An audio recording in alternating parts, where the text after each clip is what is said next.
रोज रोज तोच ऑमलेट पाव खाऊन जर तुम्हाला कंटाळा आला असेल तर आज मी घेऊन आले आहे एकदम हटके मसालेदार आणि झणझणीत असा ठेचा ऑमलेट पाव ही रेसिपी. नमस्कार मंडळी, एस एस फूड कट्टा या चॅनलमध्ये तुमचं स्वागत आहे. चला तर जराही वेळ न घालवता रेसिपीला सुरुवात करूया.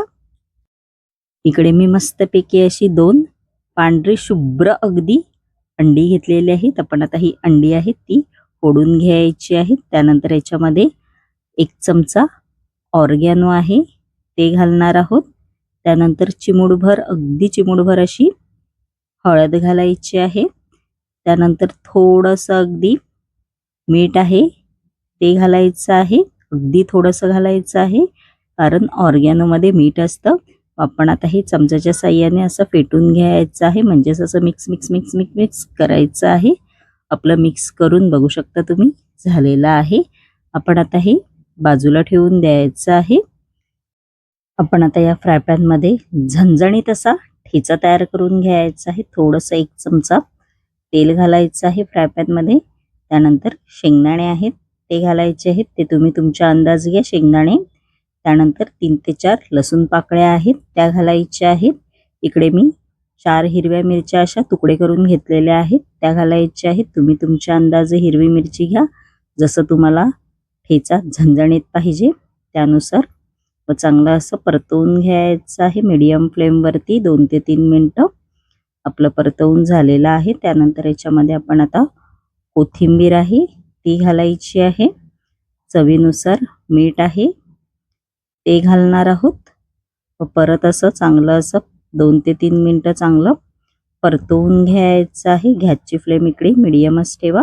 आणि आपला बघू शकता ठेचा आहे तो झालेला आहे. आपण आता मस्तपैकी असं खलबत्त्यामध्ये कुटून घ्यायचा आहे.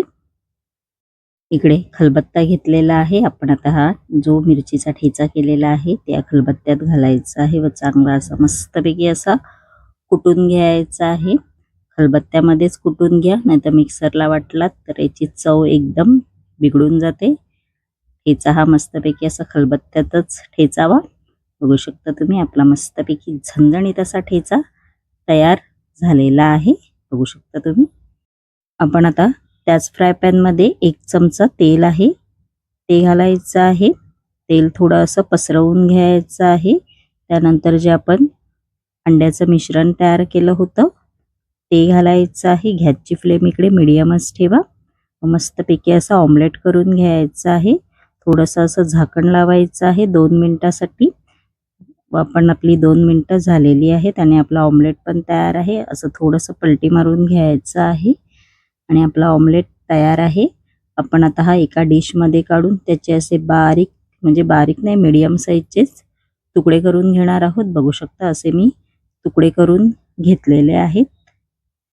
आपण आता त्याच फ्राय पॅन मध्ये 1 चमचा परत तेल आहे ते घालायचं आहे व अर्धा चमचा जिरं आहे ते घालायचं आहे. एकीकडे मी कांदा कापून घेतलेला आहे बारीक अगदी तो घालायचा आहे. थोडीशी बारीक चिरलेली कोथिंबीर आहे ती घालायची आहे व चांगलं मीडियम फ्लेमवर 2 ते 3 मिनिटं कांदा आहे तो चांगला असा परतवून घ्यायचा आहे. कांदा अगदी थोडासा लालसर झाला पाहिजे. आपला कांदा आहे तो लालसर झालेला आहे. त्यानंतर जे आपण ठेचा करून घेतला होता तो घालायचा आहे सगळा व चांगलं असं परतवून घ्यायचं आहे. खूप छान लागतो हा ठेचा ऑमलेट. चांगलं असं परतवून घ्यायचं आहे.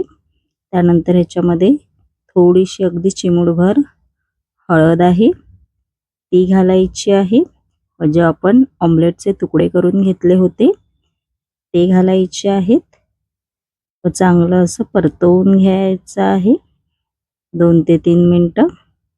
बघू शकता तुम्ही आपलं मस्तपैकी असं परतवून झालेलं आहे. आपण आता याच्यावरती बारीक चिरलेली कोथिंबीर आहे ती घालायची आहे आणि बघू शकता तुम्ही मस्तपैकी असा झणझणीत मसालेदार असा ठेचा ऑमलेट तयार झालेला आहे. तुम्ही हा मस्तपैकी पावाबरोबर, भाकरीबरोबर आणि चपातीबरोबर पण खाऊ शकता. पण पावाबरोबर तर खूपच भारी लागतो.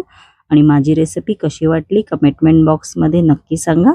आणि अशाच नवनवीन युनिक रेसिपी जर तुम्हाला माझ्या चॅनलवरती पाहायच्या असतील आणि तुम्ही जर माझ्या चॅनलवरती नवीन असाल तर नक्की एस एस फूड कट्टा या चॅनलला लाईक, शेअर अँड सबस्क्रायबर करायला विसरू नका.